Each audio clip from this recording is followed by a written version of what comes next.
Hello everyone, আসসালামু আলাইকুম। সবাই কেমন আছেন? আশা করি ভালো। কিছুদিন আগে আমার মেয়ে নাফিসার বার্থডে ছিল। সেই উপলক্ষে একটা অরেঞ্জ ফ্লেভারের স্পঞ্জ কেক বানিয়েছিলাম। আজকে আমি সেই কেকের রেসিপিটাই আপনাদের সাথে শেয়ার করতে চলে এলাম। এই রেসিপিটি ফলো করলে ঠিকঠাকভাবে আপনারাও কেকটি বানাতে পারবেন খুব কম সময়ে ঘরে বসেই। তাই ভিডিওটি না টেনে পুরোটা দেখার অনুরোধ রইল। প্রথমেই একটি শুকনো পরিষ্কার বাটিতে ড্রাই ইনগ্রিডিয়েন্টগুলো নিয়ে নিতে হবে। আমি এখানে মিটার স্কেলে মেপে 60 গ্রাম ময়দা এবং 15 গ্রাম কর্নফ্লাওয়ার নিয়ে নিয়েছিলাম। উপকরণগুলো ভালোভাবে ছেঁকে আলাদা করে রেখে দিতে হবে। দ্বিতীয় ধাপে একটি পরিষ্কার শুকনো বোলে 150 গ্রাম ডিম এবং 75 গ্রাম চিনি নিয়ে নিব। এই মেজারমেন্টে আপনাদের 1.5 পাউন্ডের কেক হয়ে যাবে। দেন একটি বিটার নিয়ে বিটারের সাহায্যে ডিম ও চিনির মিশ্রণটাকে বিট করতে হবে যতক্ষণ না পর্যন্ত ফোমে একটা ভাব চলে আসে। বিট করতে থাকতে হবে।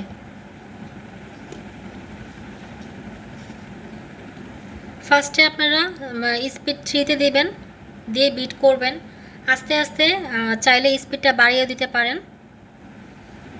এখানে আমি মাঝে মাঝে একটু গ্যাপ দিয়ে দিয়ে বিট করেছিলাম। আমার টোটাল 30 মিনিট টাইম লেগেছিল। এক একজনের মেশিনে এক এক রকম সময় লাগতে পারে। বিট করা হয়ে গেলে মেশিন দিয়ে ফোমের উপর 4 লিখবেন। যদি সংখ্যাটা মুছে যায় তাহলে বুঝতে হবে ফোমটি রেডি হয়নি কেকের জন্য। আবারও বিট করতে থাকতে হবে। এক পর্যায়ে ডিমটি ফোমে ভাব চলে এলে আপনারা টেস্ট করার জন্য সংখ্যাটি আবার লিখবেন। যখন দেখবেন সংখ্যাটা মুছেনি, ভেসে আছে, সংখ্যাটা বোঝা যায়, তখনই বুঝবেন কেকের ফোমটা রেডি হয়ে গেছে কেকের জন্য।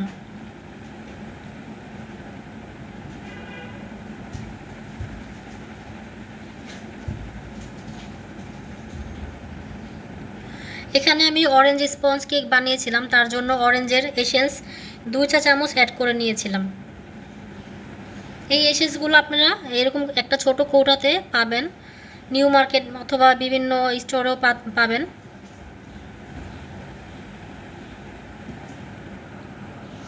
এসেন্স মিশিয়ে দেন আবার বিট করতে থাকতে হবে।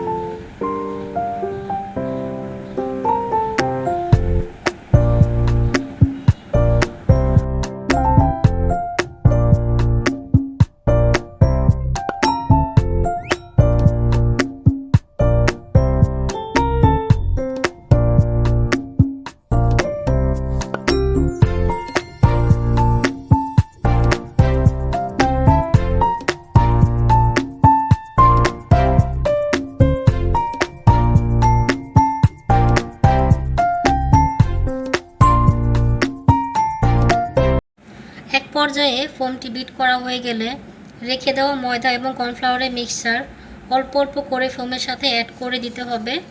একটি স্প্যাচুলার সাহায্যে হালকা হাতে কাজটি করতে হবে যাতে করে ফোমটা নষ্ট না হয়ে যায়। এই শুকনো উপকরণগুলো আপনারা একেবারে ঢেলে দিবেন না, এতে করে কেকটার ফোম নষ্ট হয়ে যাবে, কেকটাও ভালো হবে না। আপনারা মিশ্রণগুলো 3-4 ধাপে অল্প অল্প করে স্প্যাচুলা দিয়ে মেশাবেন। এই কাজটা খুবই হালকা হাতে করতে হবে। সুন্দরভাবে মিক্সচারগুলো মেশানোর পর একটা 6 ইঞ্চি মোল্ডে পার্চমেন্ট পেপার সাইজ মতো কেটে অয়েল ব্রাশ করে সেট করে নিয়ে এতে কেকের বেটারটা ঢেলে দিতে হবে। এই কাজটা অনেক দ্রুত হাতে করতে হবে, তা না হলে ফোমটা চুপসে যাবে, কেকটাও ভালো হবে না। পাত্রটি একটু ট্যাপ করে নিতে হবে। 10 মিনিট প্রিহিট করা ওভেনে 160 ডিগ্রি সেলসিয়াসে 18 থেকে 20 মিনিট বেক করে নিতে হবে। এর পরের ধাপে ক্রিম বানাতে হবে। প্রথমেই 200 গ্রাম আনসল্টেড বাটার নিয়ে বিট করতে হবে। অবশ্যই আনসল্টেড বাটার নিতে হবে, কেকের জন্য আলাদা পাওয়া যায়। দেন বিট করতে করতে যখন হলুদ ভাবটা চলে যাবে, আপনারা চাইলে এতে 2 চামচ গুঁড়া দুধও অ্যাড করতে পারেন। এটা পুরোপুরি অপশনাল, আপনাদের টেস্টের উপরে।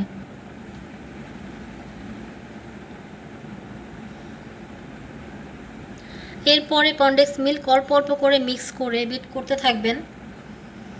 এখানে আপনাদের টেস্ট অনুযায়ী কনডেন্স মিল্ক মিশিয়ে নেবেন। অনেকে মিষ্টি বেশি খান কম খান, টেস্ট বুঝে কনডেন্স মিল্ক অ্যাড করবেন অল্প অল্প করে। আর আপনারা ক্রিমটা বিট করার সময় একবার ডানে একবার বামে বিট করবেন না, এক সাইডে বিট করতে হবে। বিটারের মেশিনের স্পিডটা ফার্স্টেই 2-3 করে বিট করবেন, দেন আস্তে আস্তে আপনারা চাইলে বিটার মেশিনের স্পিডটা বাড়াতে পারেন।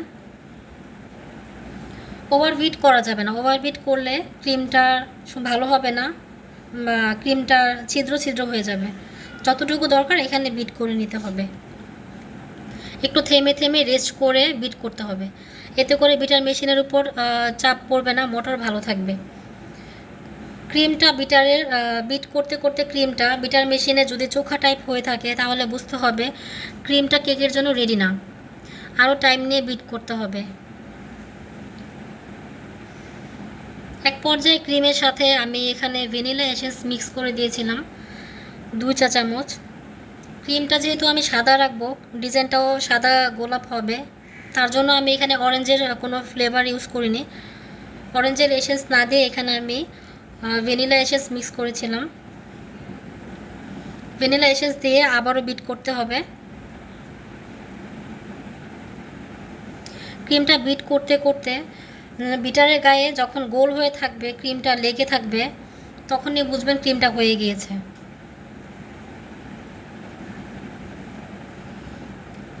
আমি এখানে 2D নজলের সাহায্যে গোলাপগুলো করেছিলাম। আপনারা এরকম গোলাপ চাইলে 2D নজল কিনে নেবেন।